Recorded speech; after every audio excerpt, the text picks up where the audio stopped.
السلام علیکم ورحمۃ اللہ وبرکاتہ۔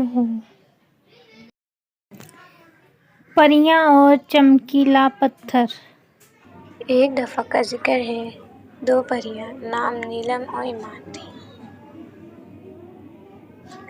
ایک دفعہ وہ دونوں آسمان کی سیر کو نکلیں اور وہ اڑتے ہی جا رہی تھی کہ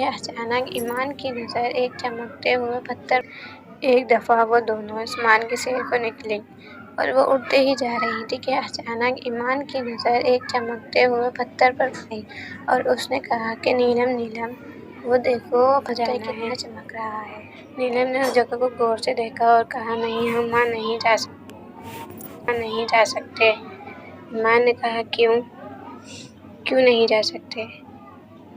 نیلم نے کہا، کیونکہ وہاں جانے سے ہمارے والدین نے منع کرا ہے اور ہم اپنے والدین کی نافرمانی نہیں کر سکتے۔ ایمان نے کہا، اچھا ٹھیک ہے۔ یہ کہہ کر نیلم واپس چلی گئی۔ جب روشنی ختم ہو گئی تو ایمان حیران رہ گئی، کیونکہ ارے وہ دیکھو ایمان، کتنے پیارے پھول ہیں، وہاں چلیں، نیلم نے کہا۔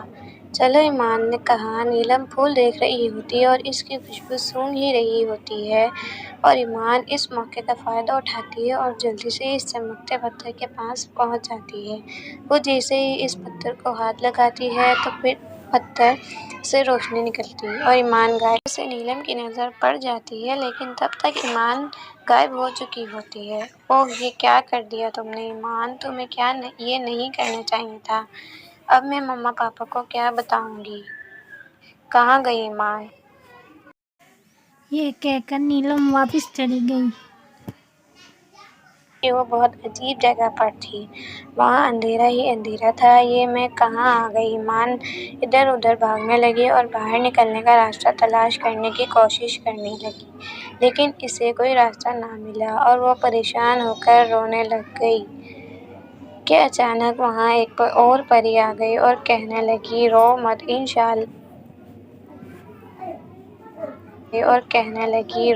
انشاءاللہ ہم یہاں سے باہر ضرور نکلیں گے۔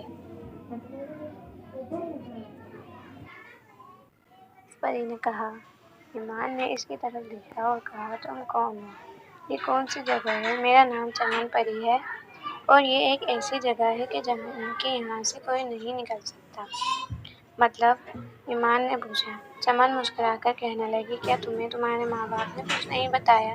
ایمان نے جواب دیا۔ تب چمن کہنے لگی کہ یہاں پر ایک چڑیل نے جادو کیا ہے اور اس جادو کو کوئی بھی آج تک نہیں توڑ سکا۔ کیا مطلب آپ کی بات کا؟ ایمان نے کہا۔ نیلم آ گئی؟ تم ایمان کدھر ہے؟ نیلم کی ماں نے پوچھا۔ السلام علیکم امی جان، ایمان اپنی دوست کے ساتھ آج رات رہے گی کیونکہ اس کی دوست کی آج سالگرہ ہے۔ وہ ہمیں راستے میں ملی تھی اور ایمان کو اپنے ساتھ لے گئی، نیلم نے جواب دیا۔ وعلیکم السلام۔ ٹھیک ہے، جاؤ تم آرام کرو، میں کھانا لے کر آتی ہوں، نیلم کی ماں نے کہا۔ ٹھیک ہے امی، نیلم نے کہا۔ چمن پری ایمان کو بتانے لگی کہ یہ کہانی 15 سال پہلے کی ہے۔ تب ہم پریوں اور چڑیلوں میں کافی اچھی دوستی تھی۔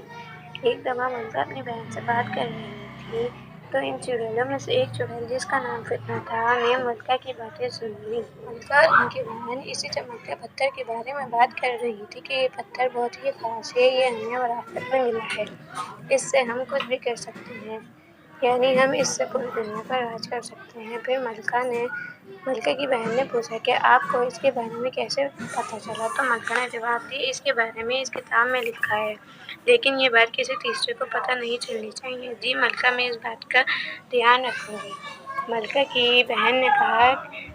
پر فتنہ نے جا کر سب چڑیلوں کو یہ بات بتا دی، لیکن کتاب والی بات نہیں بتائی۔ ان لوگوں نے چمکتے پتھر کا ہم نے ان کو غلط استعمال کرنے سے روکا تو اس طرح ہمارے درمیان لڑائی شروع ہو جائے گی، اور پھر جب ہم جیت گئے تو ان چڑیلوں کو شکست کھانی پڑی، لیکن فتنہ کو شکست کھانا پسند نہ تھی، اس لیے اس نے ملکہ کی غیر موجودگی میں وہ کتاب چرا لی اور اس چمکتے پتھر پر جادو کر دیا اور تب سے آج تک یہاں سے کوئی باہر نہ جا سکا۔ نیلم، اب تو ایمان کو آ جانا چاہیے تھا، آخر دوپہر ہو چکی ہے، بلکہ شام ہونے کو آئی ہے۔ کیا اس نے تمہیں بتایا کہ وہ کب واپس آئے گی یا تمہیں کچھ بتایا؟